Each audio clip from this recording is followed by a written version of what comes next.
ఇవాళ ప్రపంచ ఆదివాసీ దినోత్సవం 1994లో ప్రారంభమైన ప్రపంచ ఆదివాసీ దినోత్సవాన్ని ప్రతి ఏటా ఘనంగా నిర్వహిస్తున్నారు. అయితే ఆ వేదికపై ఆదివాసీల కోసం చర్చలు జరుగుతున్నప్పటికీ ఆచరణలో మాత్రం ఎక్కడా కనబడడం లేదు. తరాలు మారుతున్నా అడవినే ఆధారంగా బ్రతుకుతున్న ఆదివాసీల బ్రతుకులు ఏమాత్రం మారడం లేదు. ఒకవైపు మనిషి ఆకాశాన్ని జయించే పనిలో బిజీగా ఉంటే మరోవైపు అడవిని నమ్ముకున్న అమాయక జనానికి పిడికెడు అన్నం దొరకడం గగనంగా మారింది.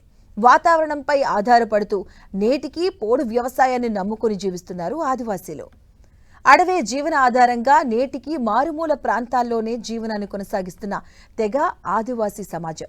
అభివృద్ధి అంటే తెలియక నేటికి మగ్గిపోతున్న వర్గాల్లో ఆదివాసీ తెగ ఒకటే.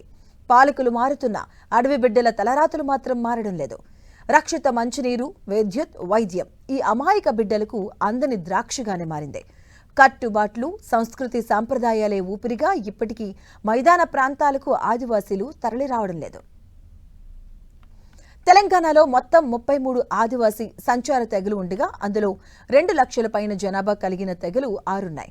2011 జనాభా లెక్కల ప్రకారం లంబాడాలు 20,77,947, కోయ 5,68,019, యానాది 4,62,167, ఎరుకలు 4,37,459, గోండు 2,52,038, కొండదొర 2,06,381 మంది ఉన్నారు. 2011 జనాభా లెక్కల ప్రకారం మన రాష్ట్రంలో ఆదివాసీల జనాభా 9.34% ఉంది. అత్యధిక జనాభా ఉమ్మడి ఖమ్మం జిల్లాలో 27.37% ఉండగా ఉమ్మడి ఆదిలాబాద్ జిల్లాలో 18.09% ఆదివాసీ జనాభా ఉంది. ఇంగ్లాండ్కు చెందిన హేమన్ డార్ఫ్ ఆదివాసీల గోస తెలుసుకొని దశాబ్ద కాలం పాటు ఆయన తన కుటుంబ సభ్యులతో ఆదిలాబాద్ జిల్లాలో స్థిరపడ్డారు. డార్ఫ్ను నిజాం సర్కార్ గిరిజన వెనుకబడిన తరగతుల సలహాదారుగా నియమించింది. డార్ఫ్ తన అధ్యయనం ప్రారంభించే నాటికి ఆదివాసీలు అభివృద్ధికి ఆమడ దూరంలో ఉన్నారు. వారి స్థితిగతులపై చలించిన హేమన్ డార్ఫ్ అక్కడే ఉండి గోండుల ఉన్నతికి కృషి చేశారు. దాని ఫలితమే నేటి గిరిజన సంక్షేమ చట్టాలు, అడవి, భూమి, నీరుపై ఆదివాసీలకు హక్కులు లభించాయి. ఇక ఆదివాసీల అభ్యున్నతికి 1974లో కేంద్రం ఐటీడీఏలను ఏర్పాటు చేసింది.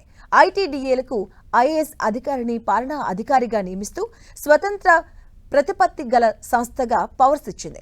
ఎస్టీ తెగల్లో ఉన్న అన్ని వర్గాల అభివృద్ధికి పాటుపడే దిశగా నిధులను కూడా సమకూర్చింది. వ్యవస్థలో లోపాలు, అధికారుల నిర్లక్ష్యం వల్ల ఐటీడీఏలు నామమాత్రంగా మాత్రమే మిగిలిపోయాయి.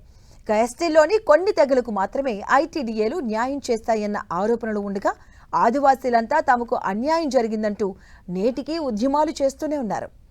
జల్, జమీన్, జంగల్ అనే నినాదంతో కొమరం భీం ఆనాడు నిజాం సర్కార్కి వ్యతిరేకంగా పోరాటం చేస్తే నేటికి ఆ సమస్యలపై ఆదివాసీలు పోరాటం చేస్తూనే ఉన్నారు. రక్షిత మంచినీటి మాట దేవుడెరుగు. త్రాగునీటి కోసం కిలోమీటర్ల మేర నడిచి వెళ్లాల్సిన దుస్థితి. ఎండాకాలం వచ్చిందంటే చాలు చెలిమేలలోని మురికి నీరు, వ్యవసాయ బావుల్లో ఉంటే నీరే అడవి బిడ్డలకు శరణ్యం. ఇదిలా ఉంటే ఇప్పటికీ ఉమ్మడి ఆదిలాబాద్ జిల్లాలో కరెంటు లేని గూడలు ఎన్నెన్నో.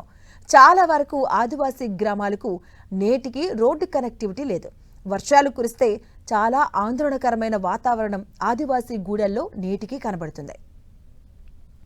వాగులు పొంగి పొర్లడంతో అవి దాటలేక మహిళలు అక్కడే ప్రసవించడం, రోగుల ప్రాణాలు కోల్పోతూనే ఉన్నారు.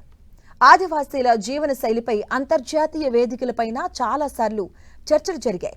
దాని ఫలితంగా 1982లో ఆగస్టు 9న జెనీవాలోని 26 మంది స్వతంత్ర మానవ హక్కుల నిపుణులతో ఐక్యరాజ్యసమితి ఆధ్వర్యంలో వర్కింగ్ గ్రూప్ సమావేశం జరిగింది.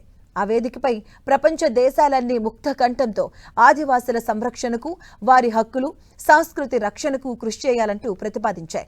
దీంతో ప్రతి ఆగస్టు 9కి ఆదివాసీ ప్రజల దినంగా గుర్తింపొచ్చింది. ఆదివాసీ దినోత్సవాన్ని ఒక్కరోజు ఘనంగా నిర్వహించుకోవడంతో పాటు అడవి బిడ్డల అభివృద్ధికి మరిన్ని ప్రణాళికలు రచించాల్సిన అవసరం ఉంది. ప్రభుత్వాలు ఆదివాసీల విద్యా, వైద్యంపై ప్రధాన దృష్టి సారించి మరిన్ని సౌకర్యాలు కల్పిస్తేనే ఆదివాసీ తెగ అభివృద్ధి బాటలో పయనించే అవకాశం ఉంది.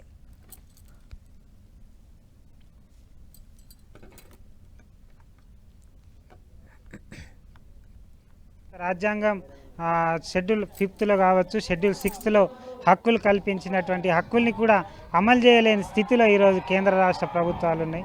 ముఖ్యంగా తెలంగాణలో అయితే ఆదివాసీలు సాగు చేస్తున్న భూముల మీద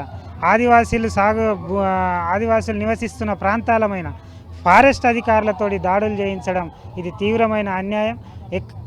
ఆదివాసులు అడవికి అవినాభావ సంబంధం ఉంది, కానీ ఈరోజు ఆ అడవి నుంచి ఆదివాసుల్ని దూరం చేసే పనిని కేంద్ర రాష్ట్ర ప్రభుత్వాలు తీసుకోవడం చాలా దుర్మార్గం.